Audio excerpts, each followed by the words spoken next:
Hello tout le monde, j'espère que vous allez bien. Prêt au décollage pour cette nouvelle vidéo sur les ETF en Europe. Alors l'Europe se réarme, les budgets ils explosent, les industriels ils tournent à plein régime et du coup les ETF défense ils arrivent en force, ils en profitent, ils collectent beaucoup. Mais est-ce que ça vaut vraiment le coup d'investir et comment éviter les pièges ? Vous allez tout découvrir. Alors, aujourd'hui, pourquoi tout change depuis 2022 ? La guerre en Ukraine, il y a eu une vraie rupture stratégique. Il y a eu du coup un désengagement des États-Unis en Europe via l'OTAN notamment, et ça a entraîné vraiment un réarmement lancé massif des pays européens. Ils ont passé leur budget de défense militaire de 2% jusqu'à parfois 5% du PIB. C'est vraiment une hausse assez conséquente et vraiment c'est la fin de la dépendance totale aux États-Unis. L'Europe veut reprendre le contrôle de sa sécurité et de son industrie. Au niveau des chiffres clés, en fait, ça commence à se voir déjà que l'industrie de la défense, ça explose. Il y a eu des données officielles de l'ASD en 2025 qui sont sorties. Le chiffre d'affaires des entreprises de la défense, ça représente 183 milliards d'euros en 2025, une hausse de plus de 13,8%. Ça représente 633 000 emplois, plus 8,6%. Et au final, l'aérospatial et défense, ça représente un CA combiné de 325 milliards. Donc du coup, finalement, c'est un des rares secteurs européens, finalement, en hyper-croissance, et je pense qu'il va être durable sur les prochaines années. Du coup, pendant que beaucoup de secteurs stagnent, finalement, la défense est littéralement en surchauffe. Au niveau des plans de développement de l'Union européenne, c'est le programme SAF, SAFE en anglais. Donc c'est un plan de relance d'investissement de 150 milliards. Et l'objectif, c'est vraiment de réindustrialiser la défense. Et du coup, ils ont fixé quand même des règles. C'est 66% du contenu doit être produit en Europe, parce qu'on importait beaucoup de matériel des pays étrangers, et notamment des États-Unis. Et du coup, ils accélèrent sur les munitions, les drones, le spatial, la défense aérienne.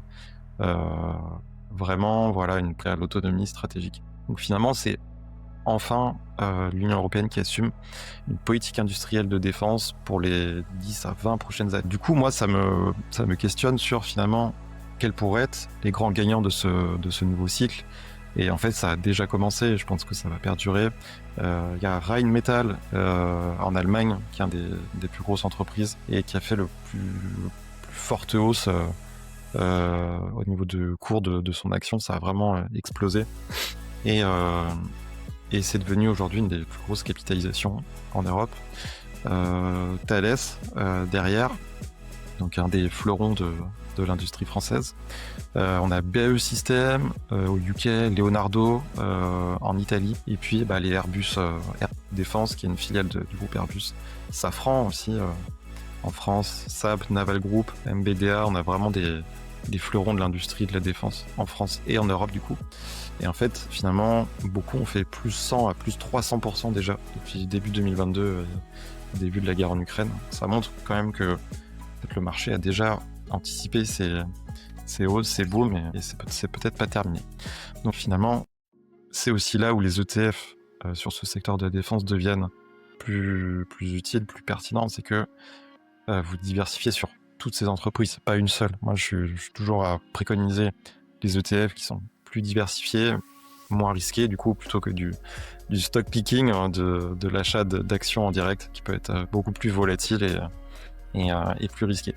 Alors, aujourd'hui, comment ça se passe côté ETF ? C'est assez nouveau, ces ETF défense, ça s'est lancé, je crois, depuis le début de l'année, ce genre de choses. Et par contre, du coup, ça arrive en force, ça se développe, ça collecte pas mal. Je vais essayer de retrouver des chiffres pour vous les mettre en commentaire. Mais au final, aujourd'hui, du coup, dans les ETF européens, le plus gros, c'est le MSCI Europe, près de 600 entreprises européennes. Le secteur de la défense représente que 2%, en fait, donc c'est assez minoritaire. Dans le Stoxx 50, donc les 50 plus grosses capis, c'est 2% aussi. Dans le CAC 40, c'est 1,3, 1,5. Voilà, et dans ces ETF Europe classiques, il y a beaucoup d'exclusions ESG aussi. On en reparlera après. Donc, finalement, c'est une pondération assez faible. Il y a peu d'acteurs cotés.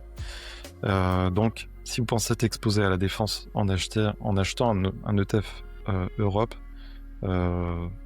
c'est faux, en tout cas c'est très minoritaire. Alors, aujourd'hui, sur le marché des ETF, donc il y a eu bien sûr un engouement pour en profiter. pour suivre un peu ce boom. Du coup, il y a des ETF Europe Défense, notamment chez Wisdom Tree Europe Défense, ANEF Future of European Defense, Amundi Stocks Europe Défense. Je vous mettrai les codes ISIN et les références en commentaire. Et en fait, il y a aussi des ETF Monde Défense avec iShares Global Aerospace and Defense et Vanek Defense UCITS. Il y en a en Europe maintenant, il n'y en avait pas, il y en a partout dans le monde, mais plutôt du coup sur des entreprises américaines qui sont cotées en US dollars, avec aussi le risque de change. Mais voilà, c'est quand même un marché qui se développe, mais attention, du coup, tous les ETF défense ne sont pas équivalents et certains ne sont même pas éthiquement filtrés. Un vrai sujet sur ce secteur, parce que d'un côté, on dit on réindustrialise l'Europe, on gagne en souveraineté, mais d'un autre côté, parfois on peut acheter un ETF, donc un panier d'actions, et dans ces actions, ces entreprises, peut-être qu'il y en a qui sont pas très éthiques ou qui, je sais pas, envoient des munitions dans des pays en conflit ou ce genre de choses.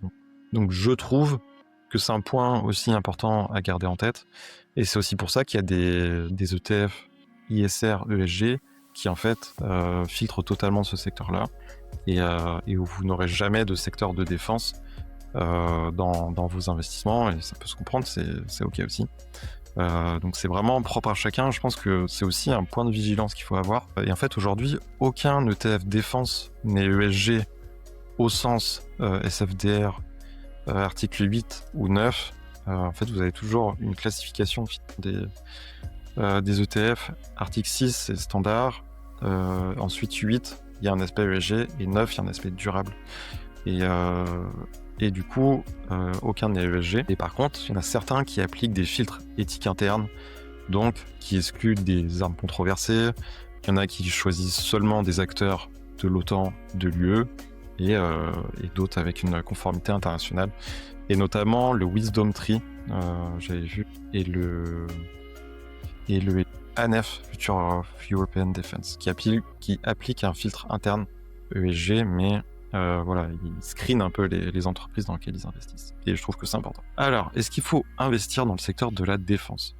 En fait, il y a des pour, il y a des risques. Je vous dis tout ça. Pour moi, c'est vraiment un cycle de long terme. On le voit, il y a des centaines de milliards qui vont être déversés sur ce secteur. Il y a des vrais soutiens politiques. Il y a des ETF dédiés qui se lancent. Je pense vraiment que les fondamentaux sur son secteur sont assez solides. Et que du coup, les valorisations devraient en profiter. Après, voilà, au niveau des risques, c'est propre aussi aux ETF, mais il y a de la volatilité, il y a de la dépendance géopolitique, ça dépend beaucoup des conflits. Est-ce que la guerre en Ukraine va s'arrêter ? Est-ce que ça va s'envenimer ? Est-ce que ça va être pire en fait ?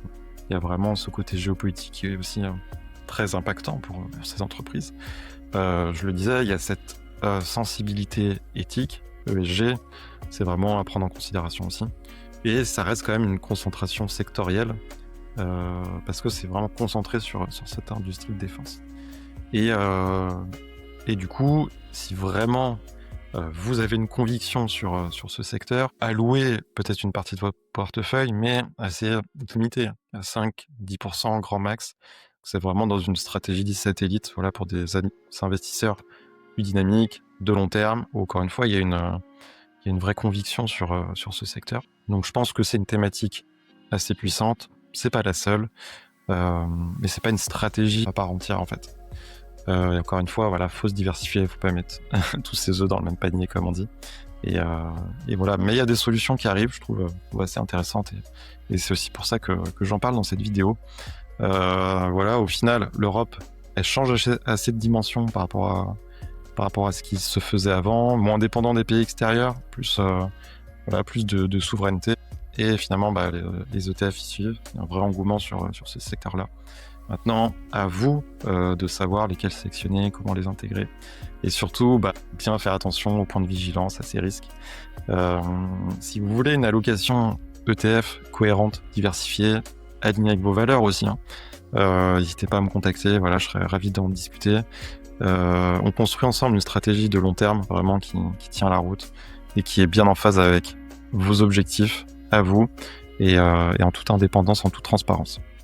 Voilà. Écoute, Si ça t'a plu, n'hésite pas à liker, à commenter. Dis-moi, voilà, si toi qu'est-ce que tu penses de ces ETF, de secteur de la défense, de l'aspect éthique ESG. Voilà, dis-moi ce que t'en penses. Est-ce que tu partirais, t'investirais sur ce type d'ETF? Je suis vraiment curieux d'avoir vos retours là-dessus. Et puis voilà, commente et puis surtout abonne-toi pour les prochaines vidéos. Je te dis à très bientôt et puis bye bye, ciao.